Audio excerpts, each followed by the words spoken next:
शिव कृपा किसको करे, शंकर की करुणा किसको कहते हैं, शंकर की उदारता किसको कहते हैं, शिव स्तुति किसको कहते हैं। फिर कहूं आप लोगों को कि क्या लेकर आप लोग यहाँ से जाओगे 7 दिन की कथा सुनने के बाद, ये तो मेरा बाबा जानता है। क्या ले, क्या ले जाए?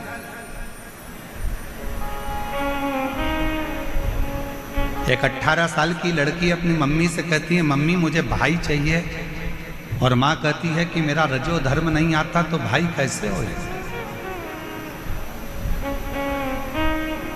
मेरा रजस्वला नहीं होती और तेरा भाई कैसे आएगा, कैसे संतान की प्राप्ति हो सकती है। उस बेटी ने कहा मम्मी अलवर में शिव महापुराण की कथा चल रही है, उसी और वाला बाबा आया है, कथा चल रही है, मैंने सुना है पंडाल में बैठकर जो मांगा जाता है वो देता है, चलो अलवर चलते हैं। वो 18 साल की बेटी अपनी कथा में, माँ कहती है संतान नहीं हो सकती, डॉक्टर मना करा, पर वो बेटी कहती है कि अगर पंडाल में बैठकर मांगो ना माँ, भगवान देता जरूर है। और अलवर की कथा सुनने का 3 महीना भी पूर्ण नहीं हुआ और बाबा की कृपा से संतान गर्भ थे। कहीं अगर बेटी और अपने बेटे को लेकर आई हो तो आ सकती है। फिर कहें देवता देते हैं पल्ला झाड़ कर और महादेव देता है छप्पर फाड़, वो शिव।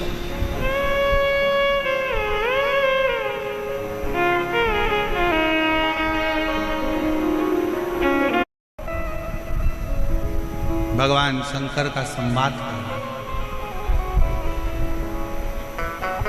देवराज को विश्वास नहीं था, शरीर में कष्ट है। पंडित जी बार बार चिल्ला रहे हैं हर हर। बाहर निकल गए देवराज ब्राह्मण, मंदिर के बाहर एक बेलपत्री के वृक्ष के नीचे जाके बैठ गए।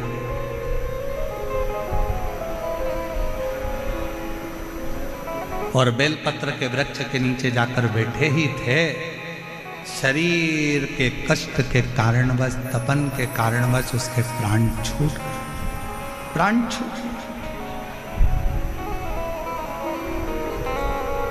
मर गया। अब प्राण भी कहां छूटे, 2 क्षण की शिव महापुराण की कथा सुन ली, शिवालय होकर आ गया, बेलपत्री के पेड़ के नीचे उसके प्राण छूटे, बेलपत्र के वृक्ष के नीचे। कहते हैं जिसके घर में बेलपत्र का वृक्ष लगा होता है उसके घर में काल भी महाकाल को देखकर डर जाता है और अंदर प्रवेश नहीं। इतना प्रभाव।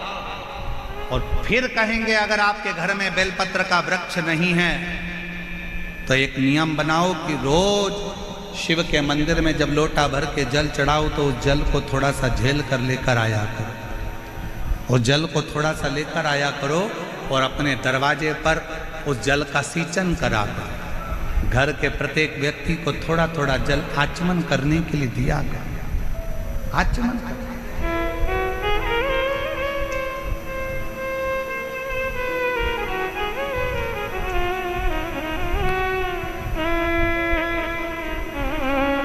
और एक बात और कहेंगे आज ईसर गोरा शिव महापुराण की कथा से, मान लो कोई वस्तु आपकी खो गई, कोई चीज नहीं मिल रही है, बहुत देर से आप ढूंढ रहे हो, प्रयास कर रहे हो, सुबह सुबह जब भगवान को जल चढ़ाने जाओ ना तो जो जल लेकर आते हो ना उससे अपनी साड़ी का कोई भी पल्लू जरा सा भाग उसको गीला कर लिया कर थोड़ा सा, और उसको नेत्र से लगाकर घर में आकर उस वस्तु का स्मरण कर कर बाबा से प्रार्थना करो, बाबा मेरी वो सामग्री बहुत कीमती थी पर मिल नहीं रही, आप प्रयास करोगे ना बाबा तो ढूंढ सकते। विश्वास करता है 24 घंटा या 48 घंटे के अंदर वो सामग्री मिलेगी जरूर, जहां भी होगी वो प्राप्त हो जाएगी। खोजिए।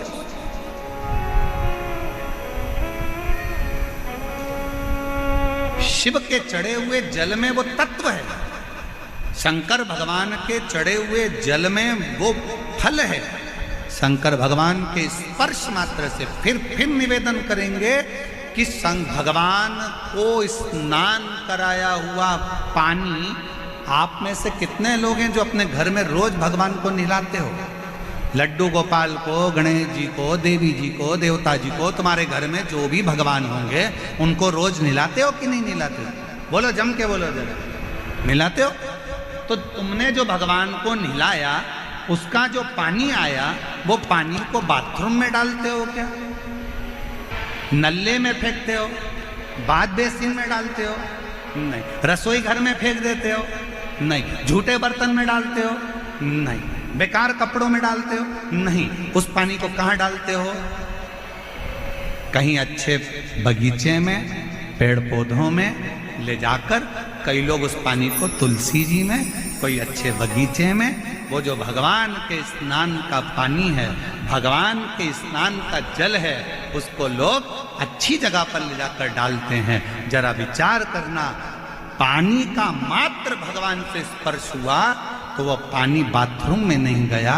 उसी तरह आप रोज अगर भगवान के चढ़े हुए जल का स्पर्श करोगे तो तुम भी गलत जगह नहीं जाओगे, अच्छी जगह ही जाओगे, श्रेष्ठ जगह ही जाओगे। आप गलत जगह नहीं पहुंचोगे, आप गलत जगह नहीं जाओगे।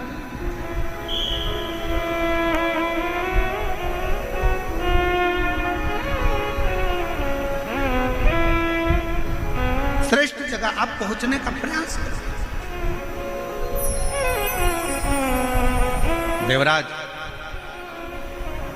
बेलपत्री के वृक्ष के नीचे अपने प्राणों को त्याग दिया, और देवराज ने बेलपत्र के वृक्ष के नीचे अपने प्राणों को त्यागा। इसलिए आज की शिक्षा, तुम कॉलेज में कितने भी अच्छे पढ़ लो, कितने भी अच्छे स्कूल में पढ़ लो, कितनी भी अच्छी विद्या अध्ययन कर लो, और कितना भी अच्छा एजुकेशन ग्रहण कर लो, पर जो पढ़ाई, जो विद्या, जो शिक्षा तुम्हारे घर के बुजुर्ग, दादा दादी, दुनिया में वो शिक्षा किसी विद्यालय में प्राप्त नहीं हो सकती, वो किसी विद्यालय में प्राप्त। जो शिक्षा एक घर का बुजुर्ग दे सकता है, जो शिक्षा घर का एक बूढ़ा व्यक्ति दे सकता है, जो शिक्षा एक घर के नाना नानी, दादा दादी दे सकते हैं, वो शिक्षा किसी स्कूल और किसी कॉलेज में प्राप्त नहीं हो सकती। क्योंकि हमारे बुजुर्ग हमारे घर के पोता पोती को, नाती पंती को सिखाते हैं, मंदिर जाया करो, ले चरणामत ले, अगरबत्ती लगाओ, दिया लगाओ, प्रणाम करो, रामायण पढ़ो, गीता पढ़ो, गायत्री मंत्र का जाप करो, बोलो महामृत्युंजय मंत्र को बोलो, चलो हाथ जोड़ के बोलो श्री शिवाय नमस्तुभ्यम। घर के बुजुर्ग अपने घर के बच्चों को, पोता पोती को, नाती पंती को कुछ अच्छी शिक्षा देते हैं। और याद रखना, स्कूल और कॉलेज की शिक्षा एक बार तुम्हारे बुढ़ापे में काम आए कि ना आए, पर जो घर में बुजुर्ग शिक्षा देते हैं ना, वो तुम्हारे बुढ़ापे में जरूर काम आती है और तुम्हारा बुढ़ापा सुधार। इसलिए अपने घर के दादा दादी का, नाना नानी का सम्मान करना प्रारंभ करो, अपने घर के बुजुर्गों का आदर करना प्रारंभ करो, अपने घर के बुजुर्गों का, अपने माता पिता का आदर करना प्रारंभ करो, उनकी शिक्षा को ग्रहण करना प्रारंभ करो।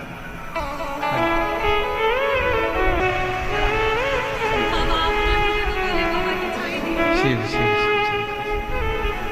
और रिश्ता तेरा मेरा सबसे प्यार, रिश्ता तेरा मेरा सबसे प्यारा, तू मेरा बाबा, मैं हूँ तेरा नाना, मैं हूँ तेरा नाना, तू मेरा बाबा, मैं हूँ तेरा नाना, मैं हूँ तेरा नाना।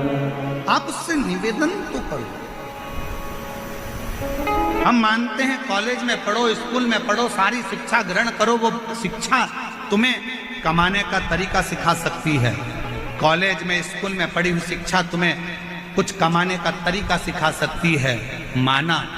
पर घर में मिली शिक्षा, बुजुर्गों से मिली शिक्षा, घर के बूढ़ों से मिली शिक्षा, घर के बड़ों से मिली शिक्षा, कॉलेज और स्कूल की शिक्षा तुम्हें कमाने का तरीका सिखाएगी, पर घर के बुजुर्गों से मिली शिक्षा तुम्हें घर में रहने का तरीका सिखाएगी। और वो बहुत जरूरी है, वो बहुत जरूरी।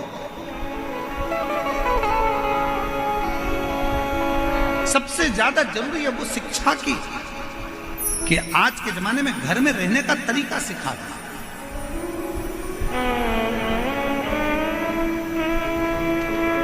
देवराज के प्राण छूट गए।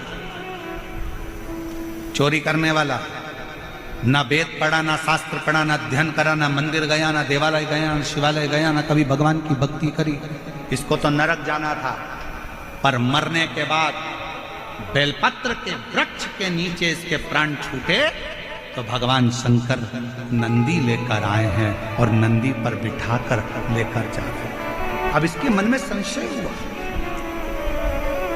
इसके मन में प्रश्न खड़ा हुआ कि बाबा, मैंने तो झूठ बोला, मैंने बेईमानी करी, मैंने कपट करा, मैंने सारा अपशब्द कहा, चोरी करी, गलत काम करा, उसके बाद भी आप मुझे लेने के लिए आप नंदी पर बिठा कर लेकर जा रहे हो, मैंने पुण्य कौन सा करा?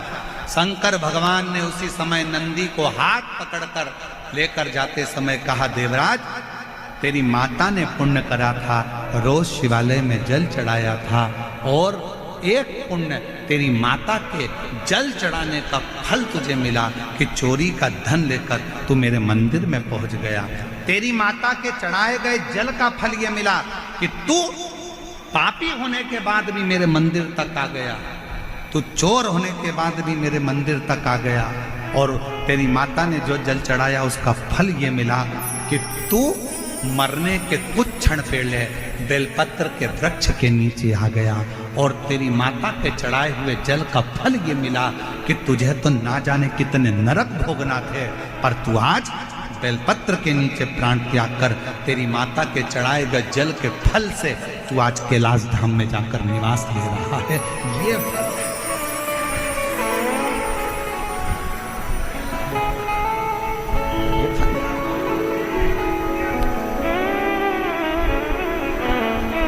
और प्रभु आपकी कृपा से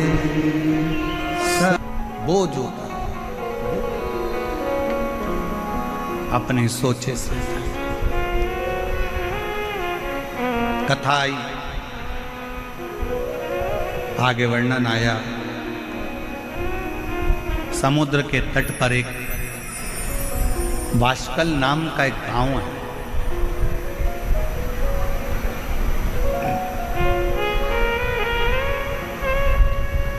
और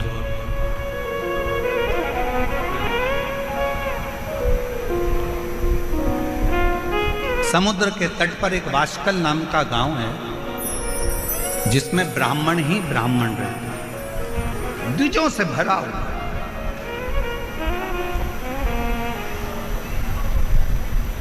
बराबर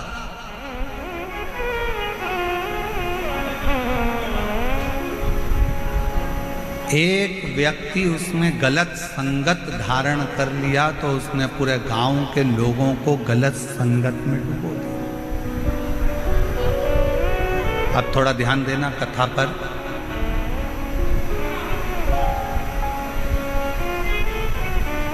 यदि मान लो घर में कोई एक व्यक्ति बिगड़ा हुआ है, मदिरा का नशा करता है, गांजा पीता है या गलत व्यसन करता है, तो क्या उसको देखकर सारे घर के लोगों को बिगड़ना चाहिए? क्या करना चाहिए? उसको सुधारने का प्रयास करना चाहिए, उसको थोड़ा सुधारिए। अब वो सुधरेगा कैसे? घर से निकाल दोगे तो क्या सुधर जाएगा? झगड़ा करोगे तो सुधर जाएगा? लड़ लोगे तो सुधर जाएगा? नहीं। उसको सुधारने का सबसे सुंदर तरीका है कि उसको गलत लोगों की संगत में से हटाकर कहीं शिव पुराण में भजने वालों की संगत में बिठाना प्रारंभ कर दीजिए। धीरे धीरे उसको होटल से निकालकर देवालय तक भेजना प्रारंभ कर दीजिए। उसको गलत जगह से हटाकर भगवान की भक्ति की ओर लगाना प्रारंभ कर दीजिए। धीरे धीरे धीरे धीरे वो सब